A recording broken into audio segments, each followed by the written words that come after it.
The frequency and severity of storms are growing, and the former season for tornadoes, severe weather, severe storms has really evolved into a year-round threat. So joining us today is former FEMA Administrator Craig Fugate, who is teaming up with Jackery to share timely public safety information. So thank you so much for joining us. And we were speaking off camera, you're a Jacksonville native, so you know how important it is for us to prepare. But talk about that importance of preparing for emergencies.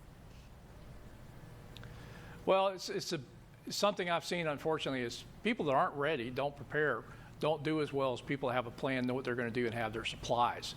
In Florida, particularly Jacksonville, we're not only just worried about the hurricanes that are coming at us, we're getting hit by the hurricanes that hit some other part of the state, come through the state, and still do impacts in our area.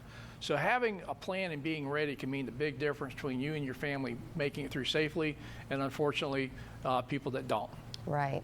So what would you say is one problem, or one of the biggest problems people are facing during an emergency? Power outages. I think this is probably the most widespread impacts, particularly from these big storms, but also from, just our afternoon thunderstorms. We get really severe, thunderstorms occurring all during the summer, and power goes out for a lot of folks.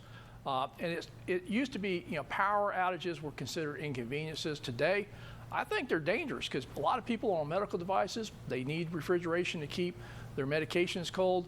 For a lot of folks in the extreme heat here in Florida, in the summertime, just being able to have a fan can mean the difference when the power's out, being safe and not being safe.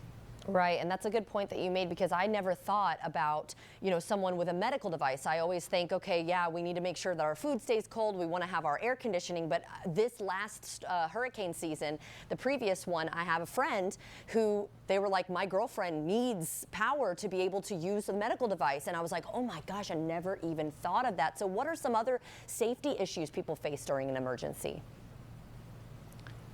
Well, I think one of the big things, and unfortunately I've seen too much of that, is we had a plan, we got ready, and then after the storm hit, we go out. Either because we didn't have supplies or we lost the power to our freezer and refrigerator, we need to restock and get food. And going out after disaster, unfortunately, is a very dangerous time.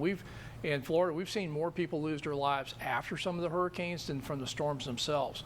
So being prepared, being able to stay home, off the roads, let the responders do their job, let JEA get the power fixed before you get out on the road. But that means having emergency power gives you more options, because your freezer and refrigerator are still running and you still have food, and you don't have to get gas. That's the other great thing. I'm not going to have to get in a gas line if I have a Jackery. Oh, really? Oh, gosh, that's really nice. So what are some safety concerns then after the disaster hits? Well, after the disaster, we see a lot of injuries. One, it's very common, people with gas-powered generators. We'll see carbon monoxide poisoning, people running it in their carport or too close to their house. The whole issue of being out on the road, particularly, you've seen the lines at the gas stations having to get gas, but refueling hot generators can be very dangerous as well. And so that's why things like Jackery's Home Power 3000 gives you a lot of options. One of the things is no carbon monoxide risk. I don't have to go get gasoline. Once it's charged, it's ready to go. And it can sit there for a year and only lose 5% of its power. Wow. It will run a refrigerator. It will run a freezer. And when everybody else's lights are out at night, your lights are on, which is another big risk factor for people that you don't think about. Right. But think about how many trip hazards you have in your home when there's no lights. Right. That's a good point. I never even thought of that either. So do you have any other insights to share before you go?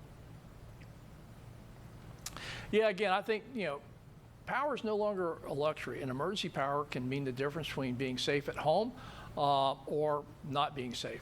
This is a great thing, particularly for folks that live in apartments and condos, because gas generators really aren't an option for them. This can be run in any home, and here's the great thing. No extension cords through the sliding glass door, through your windows.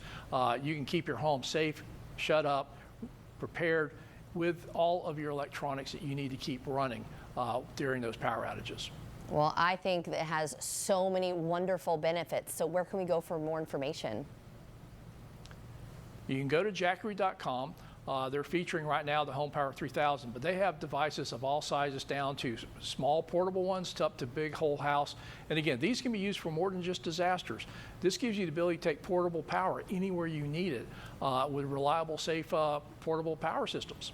It sounds really awesome. Thank you so much for joining us today. It was great to meet you, and everyone at home, if you would like to see this interview again, just head to First Coast News Plus.